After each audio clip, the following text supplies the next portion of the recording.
De nulle part, Sokka poursuit sa formation d'avatar. Cet épisode était vraiment pas mal sur le principe. C'est juste que je trouve que vous avez très mal mis en place la chose en fait. Il se passe pas des masses de choses du point de vue de l'intrigue secondaire. J'ai l'impression que vous avez bouclé la sous-intrigue secondaire avec Janna et Amaya en deux temps, trois mouvements, histoire de boucler ça, j'ai le sentiment, ce qui est un peu dommage. Euh, mais on va surtout passer du temps sur nos héros, en particulier Callum, qui vont être prisonniers de Phil Green. Et franchement, c'est pas mal du tout cette partie-là, sur ce que ça amène. C'est juste que les deux épisodes précédents n'aident pas du tout à instaurer la force de ce truc, quoi. Mais pas une seconde. Et c'est vraiment dommage. Néanmoins, avant de faire ça, on va commencer par la partie rapide. C'est-à-dire que, oui, Janna y a été capturé, ça va se résoudre en 2-2, hein, vraiment, hein, très vite. Il y a, j'ai oublié son nom, Asga, le second de Karim maintenant, qui vient faire la proposition.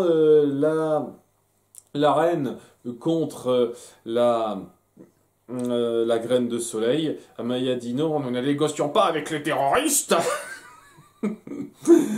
Et ça semble pas aller plus loin que ça. Sachant qu'on a pu un tout petit peu que. Il me semble que la personne à qui Janna a demandé de garder un secret, de dire où est la graine de soleil, c'était justement la fille qui est la copine de Karim. Enfin, qui était la fiancée de Karim, qui est plus trop sa fiancée maintenant, apparemment. Et donc on essaye de faire un petit suspense par rapport à ça lorsque on la voit revenir plus tard à cheval avec son second à l'endroit où il se trouve avec sa sœur et Kim Drell, hein, l'assassine, quoi, un petit peu importante. J'ai l'impression qu'elle va jouer un rôle notable par la suite. Et ouais, on croit qu'elle aurait peut-être un tout petit peu fait gaffe au message, mais en fait non, c'est juste Amaya qui l'a un peu forcé à venir avec elle à cheval pour le tromper un petit moment et attaquer direct quoi. J'avais levé à fond dans l'art. J'imagine qu'elle l'a convaincu en se montrant faire, en le menaçant, je sais pas trop quoi. Hein. C'est un truc qui est fait très vite hors champ, ça. Le combat est rapide. Il y a un passage que j'ai trouvé un petit peu bizarre où il y a Kim Drell qui menace de tuer Janaï si elle s'en prend à Karim, à Maya. Et elle finit par dire à Karim, et je veux que tu me libères, je suivrai plus tes ordres, je veux plus être lié à vous. Le problème c'est que en étant lié à eux, est-ce que techniquement elle devrait pas être un peu obligée de suivre ses ordres? Mais en plus de ça, si elle est liée à la famille, elle devrait pas également suivre les ordres de Janai. Et de fait, ça pourrait pas aller très loin, cette histoire, je sais pas trop. On essaye de trouver une justification très mal pensée, très traitée à la va-vite sur comment elle doit être libérée et être une sorte d'électron libre et qui pourra être un petit peu chaotique par la suite. Et c'est assez naze pour moi, vraiment. Et à cause de ça, on a un problème assez notable parce que elle est forcée de quoi en fait en tant en tant qu'elfe de la lune liée à la famille royale du soleil. C'est quoi qu'elle est obligée de faire techniquement? Elle l'a suivi pendant un petit moment, mais le fait qu'elle soit liée à eux, c'est quoi le truc? Qu'est-ce qui la force en fait? Je ne comprends pas exactement. Il y a beaucoup de détails que je trouve assez bizarrement montré en fait là-dedans pour que ça ait un grand poids. Mais ouais, on se retrouve dans une impasse à un moment donné. Et il y a Janai qui dit, ok, si tu me tues, elle le tuera, et il y aura plus aucun membre de la famille royale, et donc ton lien se resserrera et tu crèveras. Donc c'est pas ce que tu veux. Et à cause de ça, elle est obligée de se retirer et de plus rien faire en gardant un petit peu ce lien. Donc, techniquement, elle pourrait toujours avoir une demande de la part de Janai ou de Karim plus tard. Hein. Je sais pas, c'est très arbe. Et tout ça pour au bout du compte dire que c'est une tentative qui n'a pas mené à grand chose, à part que maintenant, ces personnages existent et risquent de revenir pour faire un truc, quoi. Ça pourrait passer dans l'absolu si je savais pas qu'il y avait que 2 saisons de 9 épisodes après coup et c'est tout. Et qu'il y a quand même des cas qui sont plus urgents, plus prioritaires que ça à gérer. Vous voyez ce que je veux dire? Le fait d'avoir autant de détails scénaristiques qui sont complètement laissés en suspens avec rien qui est résolu, rien qui évolue vraiment, je trouve que c'est assez plat. C'est un manque de couilles, hein, je le pense sincèrement, parce qu'après coup, tout le monde finit par se barrer de son côté et on est content à moitié puisque tout n'est pas vraiment réglé. Voilà, c'est la conclusion de cet arc. Et si c'était pour faire ça, limite, on aurait juste pu dire que Karim a commencé à mettre quelque chose en place et que nos héros, nos héroïnes sont pas tout à fait au courant, quoi. Ou qu'elles sont au courant rapidement d'une certaine façon sans qu'on passe par cette espèce de conflit rapide. Je sais pas trop. C'est quelque chose qui pourrait passer très bien si c'était une série plus longue où on jouait davantage sur le côté feuilletonnant de la chose, c'est-à-dire il y a quelques moments qui sont un petit peu pour étioler l'intrigue sans vraiment en donner plus et c'est pas vraiment ce que renvoie cette série. Ça donne l'impression que ça veut mettre en place quelque chose qui se règle au fur et à mesure et où il n'y a pas de temps mort important. Et c'est en ça que je trouve que c'est dommage de régler ça aussi bêtement en fait. Bon, j'ai passé beaucoup trop de temps sur cette partie-là. La partie centrale sera donc sur notre groupe qui est prisonnier de Phil Green, qui est un peu une sale enflure, ce qu'on n'avait pas des masses appuyé avant. Je veux dire, c'est clair et net que c'est quelqu'un qui gère une île de bandits, évidemment, ça va pas être quelqu'un de bien, mais ça donnait pas l'impression qu'il en était à ce niveau-là, en fait. Et c'est tout le problème que j'ai dans cet épisode. Il y a beaucoup d'éléments qui sont vraiment appuyés ici et pas du tout avant.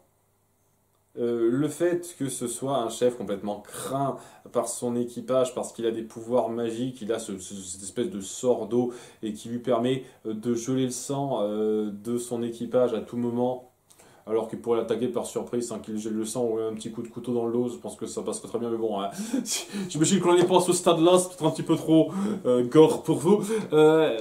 Bref, il a tous ces pouvoirs qui fait qu'il maintient son équipage au pas, il a des ambitions tellement énormes qui vont au-delà de simplement diriger un repère de bandits. Il veut écumer les mers, les diriger, les contrôler totalement à sa guise, quoi. Le mec, sous couvert de liberté, veut en fait le contrôle. C'est un échange qui est un peu direct entre lui et Kaloum, mais quand même pas trop mal, lorsqu'il dit qu'il a un petit peu envie d'un mage comme lui pour faire un sort de magie noire, afin de tuer un dragon. Il voudrait tuer la dragonne qui dirige les mers, Domina Profundis. Voilà, j'ai enfin retenu son nom à celle-là, et j'ai le sentiment que ça sert pas à grand-chose, et elle n'aura pas un rôle très notable par la suite, parce que elle a buté son ancien navire, parce que c'est les deux Bernard Lermite, et ils étaient frères, il y avait deux Bernard Lermite géants frères, et ils en ont buté un. Et le deuxième, il a encore envie, donc il fait avec. Mais bon, il regrette un petit peu son premier Bernard Lermite géant. Mais bon, il regrette un petit peu son premier Bernard Lermite géant. Mais bon, il regrette un petit peu son premier Bernard Lermite géant. Et il voudrait que cette dragonne, là, elle l'emmerde pas trop, et qu'il puisse s'en débarrasser afin de pouvoir accumuler les mers et faire valoir son pouvoir complètement comme il veut, quoi. Sachant que si la dragonne essaye de le surveiller pour empêcher d'écumer les mers comme il l'entend, il n'aurait pas dû un tout petit peu intervenir pour l'attaquer alors qu'il a accumulé les mers pour les poursuivre. Non, apparemment, elle n'a rien à foutre de lui, hein, durant tous les 2 épisodes, le précédent et celui-là, rien à foutre de lui. Apparemment, elle faisait pas si gaffe que ça, quoi, hein. C'est un détail. Mais bon, voilà. Le principe de cet épisode est pas dégueulasse, dans le sens où on pose vraiment ce gars comme une espèce de gros cador dans ce qu'il fait, et il le fait plutôt bien passer cet épisode, vraiment, sincèrement. Et ça amène aussi le petit dilemme autour de Callum qui ne veut vraiment plus réutiliser de magie noire, alors que le mec tient absolument à ce qu'il le fasse en le mettant un petit peu en une position délicate, en menaçant ses amis, en disant hey, je vais couper la main de celui qui est responsable du vol, et c'est à toi de décider de qui il s'agit, ou alors si tu veux, tu peux utiliser ta magie noire pour les libérer en faisant le même sort dont tu m'as parlé, parce que je sais exactement comment ce sort de magie noire marche. J'imagine qu'il s'est renseigné. J'imagine qu'il s'est renseigné sur comment transformer des chaînes en serpents. C'est quelqu'un qui est très lettré en la matière, on va dire, même si il y a des sorts plus haut perché comme celui de tuer un dragon utilisé par Viren. Donc, comme on le voit dans le flashback de la saison 2, il en fait part à un moment donné, quoi. Il sait pas tous les détails, mais il sait certains trucs, on va dire que c'est ça. Et donc, il essaie de le forcer un petit peu, et on nous fait ce petit suspense sur Callum qui est pas prêt à faire ça, mais qui risque d'être obligé de le faire pour pouvoir venir en aide à ses amis. Et c'est ce qu'il va faire, avec une petite mise en scène que j'ai trouvé vraiment pas mal, parce que déjà, on a pu le fait qu'il les fait violenter un tout petit peu, hein. Il y a son bras droit qui s'appelle Elmer, on le verra plus tard, c'est une espèce de d'homme-tronc un peu bizarre. Je sais pas, c'est une race qu'on ne voit pas beaucoup, qui a tendance à frapper un petit peu tout le monde pour les forcer à faire un peu ce qu'il veut. Et ça aussi, c'est un truc qu'on n'a pas vu une seconde dans les épisodes précédents. Et ouais, Callum, avec ce côté très puissant du personnage, qui met au pas un peu tout le monde, malgré le fait que Rayla essaye un tout petit peu de se défendre, de se libérer et d'attaquer, et ben, elle se fait avoir. Je ne comprends pas pourquoi on n'a pas appuyé ça lorsqu'ils ont été abordés la première fois, mais bon, au moins on montre ça dans cet épisode, quoi.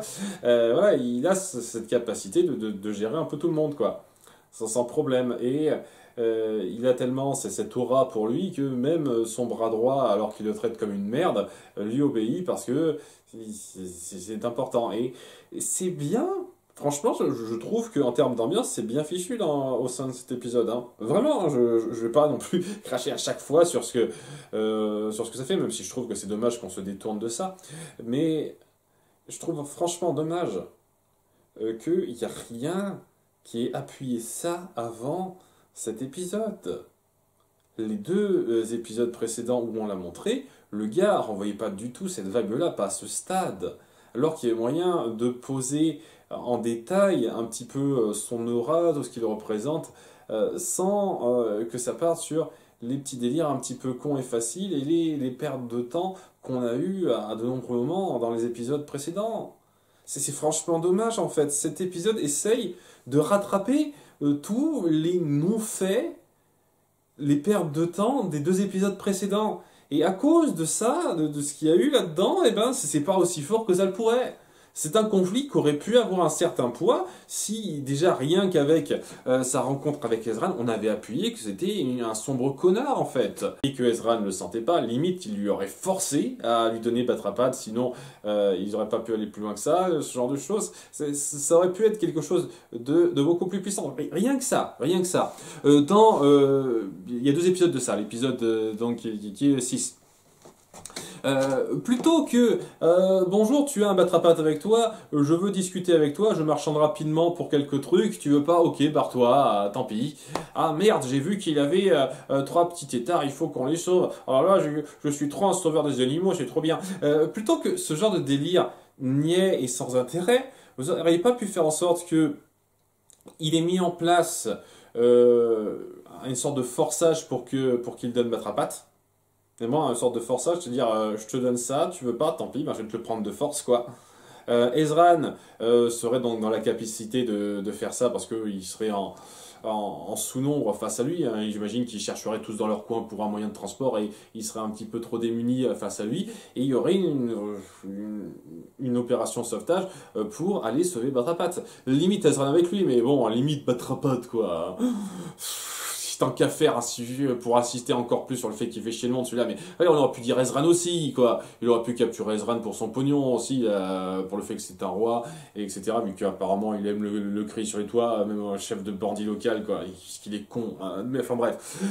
On aurait pu faire en sorte que nos héros soient au courant de ça, qu'ils mettent en place toute une opération pour venir au secours d'Ezran et Batrapat, et en même temps sauver les trois petits têtards. Ça aurait été beaucoup plus fort, ça aurait appuyé déjà que le gars, il est assez impitoyable et il se laisse pas faire. Et donc c'est un méchant secondaire un peu dangereux et assez pute. Vous voyez, ça aurait pu passer par exemple. On aurait pu mettre en place davantage le fait qu'il maltraite son second, c'est un tout petit peu mis en place dans le premier épisode, dans l'épisode 6, quoi, où il apparaît, mais j'estime que c'était encore assez traité à la blague, ça. Et dans l'épisode précédent, l'épisode 7, pardon, il n'y avait rien qui appuyait ça. Ils étaient juste en arrière-plan, en fond derrière eux, on les voyait pas du tout. On n'a rien développé sur cette ambiance au sein de son vaisseau, sur comment il dirige, il maltraite les siens, sur comment son espèce de second est vu comme un sac à merde de son point de vue, et qu'il peut maltraiter comme il l'entend, quoi. Donc tous ces détails qui sont exploités tout à fait correctement dans cet épisode, vraiment, hein, je le pense vraiment, ils n'ont pas autant de poids qu'ils le devraient, à cause de ça. C'est vraiment dommage, quoi. Vous prenez 3 épisodes sur ça, et vous n'utilisez qu'un seul épisode à bon escient pour développer la chose. Vous préférez perdre du temps sur regarder les 3 têtards comme ils sont mignons, on va leur donner un nom. Je suis désolé, c'est tellement naze cette façon de mal gérer votre temps, quoi. Enfin bref, ouais, maintenant que c'est dit, il y a Kaloum qui est un petit peu désemparé. Il finit même par dire au gars la recette pour tuer un dragon parce qu'apparemment il a dû le lire dans un bouquin, je sais pas. C'est un bouquin que Viren a laissé, il a dû le lire quelque part. J'ai pas souvenir qu'il était censé être au courant des ingrédients pour le fameux sort pour tuer un dragon, mais bon, il le savait. Qu'est-ce que vous voulez que je vous dise, hein? Et il sait beaucoup de trucs, il s'est renseigné pendant cette période de 2 ans, allez savoir. Mais ouais, hors champ, on le voit pas au début, on nous fait le petit suspense pour la petite surprise de fin. Il aura utilisé pour la seconde fois, un sort de magie noire pour se libérer de ses chaînes et venir en aide à ses amis et lutter un petit peu directement contre lui sur le pont en apprenant à être en harmonie avec l'océan. Et donc voilà, il nous refait son petit parcours d'avatar, son cas une fois de plus. En comprenant qu'il faut se laisser porter par l'océan dans un sens, on ne peut pas complètement lutter contre lui et le dominer, c'est un petit peu le truc, laisser lui faire passer. J'ai pas bien compris le délire. J'avoue que la façon dont il arrive à maîtriser ces éléments, pour moi, c'est tellement facile et grossier. Il y a il y a toute une recherche dans le comportement, les gestuels, etc. pour chacun des 4 éléments dans Avatar. Désolé, à chaque fois je fais le truc, mais c'est ça. Donc, quand Aang doit passer d'un élément à un autre, il a du mal. Pour certains, plus pour certains que pour d'autres, mais il y a vraiment cette approche différente qui se ressent et il se tend l'adaptation, surtout pour certains par rapport à d'autres, quoi, qui est très intéressant à montrer. Et dans le cas du Prince des Dragons, c'est juste une petite philosophie rapide qu'on nous balance en 1 minute, et après, c'est bon, j'ai compris, je peux faire des sorts d'eau comme je l'entends, wouh! Et donc il a maîtrisé son 2e élément, ce qui n'empêchera pas le fait que, et c'est un petit peu le suspense, il aura quand même fait un petit sort d'ombre pour amener à ça, et n'est pas prêt à l'avouer, même si en toute franchise, une fois de plus, il comprendrait très bien qu'il ait dû se sacrifier pour ça. Néanmoins, le fait qu'il ait appris à maîtriser l'eau et contrer ses sorts ne l'empêche pas d'être en infériorité face à lui. C'est-à-dire que bon, ok, tu sais contrer mes sorts et un petit peu les annuler, ça ne veut pas dire que tu me bats, moi et mon équipage. Et donc, il va forcer un petit peu son homme de main en le traitant comme de la merde très particulièrement tout de suite, mais vraiment très particulièrement à cet endroit-là, pour que Soren s'avance et fasse ce parallèle assez direct avec lui. Faut pas te laisser traiter comme ça, tu vaux plus, tu mérites le respect, etc., etc. Il y a un peu de moment de suspense qui est vraiment pas dégueulasse à ce niveau-là. Le fait qu'il fasse ce petit parallèle avec lui, parce que il a un peu cette même impression avec son père lorsqu'il devait lui obéir. C'est pas mal. Je trouve vraiment que ça manque d'approfondissement avant, une fois de plus, pour être aussi puissant que ça le devrait, mais tel quel, c'est pas trop mal, et c'est un des quelques rares moments où Soren brille de façon satisfaisante. C'est très rare, hein, donc je tiens à l'appuyer quand même. Hein. C'est pas souvent que ça arrive, donc quand ça arrive, voilà, Soren a quelques moments. Quelques brefs instants de grandeur qui méritent d'être soulignés un tout petit peu. Et oui, grâce à ça, il parvient à convaincre avec un certain temps. On prend le temps de mettre ça en scène assez efficacement, je reconnais, pour qu'il finisse par se rebiffer contre son maître et le jeter par-dessus bord. Alors qu'il s'apprêtait à nourrir un Léviathan avec Rila. Alors c'est un truc aussi, j'en ai pas parlé... J'ai traité ça assez vite, mais un de ces délires, c'est de mettre Matrapat dans une toute petite cage, une micro-cage pour appâter un Léviathan, et il voulait faire bouffer Rayla avec ça, une fois qu'il aura été attiré. Alors apparemment, c'est un truc, bon, c'est 3 fois rien, j'imagine que ça peut être logique. Hein. Il voulait pas bouffer Soren une fois que le petit étard de mes couilles était plus dans l'eau, parce que Soren, c'est pareil, il avait aucun résidu magique. J'imagine que c'est les résidus magiques qui les intéressent. Et donc, comme Rayla a un résidu magique, étant donné que c'est une halte de la lune, et ben dans l'absolu ça passe, elle aurait été bouffée par le Léviathan, contrairement à Soren, j'imagine. Enfin, c'est un détail, excusez-moi, ça veut rien dire. De toute façon, le Léviathan a apparemment, c'est pas trop montré, hein, mais j'imagine, il a bouffé Phil Green. Et donc, grâce à ça, l'équipage est libéré très vite. On passe aucun instant pour appuyer ça en détail, à part un peu pour Elmer, donc le bras droit Tron, qui est tout content et qui fait partie de la nouvelle bande d'amis, apparemment. Et Nyx, au passage, a une micro-utilité, histoire d'appuyer quand même qu'on est sur la fin de la saison là et que l'épisode suivant ferait bien de mettre en place tout le monde au même endroit. Ça fait genre 2-3 épisodes qu'on en a rien à foutre de virer les compagnies. Ce serait bien de passer un tout petit peu de temps sur eux après coup et de les rejoindre. Il y a Nyx qui a acheté sa liberté en faisant croire à Phil Green qu'ils étaient à la recherche d'un grand trésor à la baie des je sais plus quoi. Enfin, la baie où il y a normalement la prison d'Aravos. Et donc grâce à ça, ils ont fait le cap direction cette baie durant tout ce temps, et ils sont pas loin grâce à elle. Histoire de dire, hey, j'ai apporté quelque chose, vous avez vu, c'est bien, heureusement que tu étais là hein, pour ça. Et elle les a suivis de loin en volant. Je sais pas, apparemment elle peut très bien se débrouiller en l'air pendant un certain temps, parce que ça me montre quand même qu'ils étaient offerts un petit moment quoi. Et donc, grâce à ça, donc, ils arrivent à la baie et donc ils vont peut-être rattraper les méchants à temps. Je crois pas une seconde, bien entendu, il sera libéré à Ravos, hein, c'est le principe, mais voilà, c'est la mise en place de la confrontation, et là, au moins vous amenez ça acceptablement, quoi. Ce que je leur dis, quoi, cette partie-là est vraiment pas mal.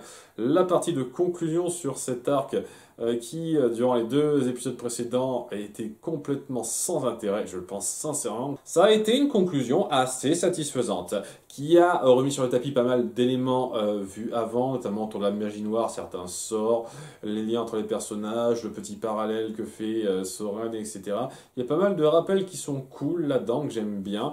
Et ouais, j'avoue que le délire, j'apprends comme ça avec une petite morale de vie que je me dis dans ma tête, à maîtriser les éléments, ça fait un peu... C'est un peu fastoche sur les bords, mais ça pourrait être pire, on va dire, ça pourrait être pire. Cette partie-là un peu discutable, mais voilà, c'était pas mal, c'était pas mal. La conclusion sur Jana et Karim était un peu trop expédiée pour être particulièrement satisfaisante, mais ça passait correctement, on va dire. C'était un épisode pas trop mal. Déjà, je suis content d'avoir ça, hein. On n'est pas dans la grandeur, mais c'est pas affreux du tout, quoi. On va voir si ça poursuit un petit peu là-dessus sur la fin. À bientôt pour le dernier épisode de la saison 5. Bye!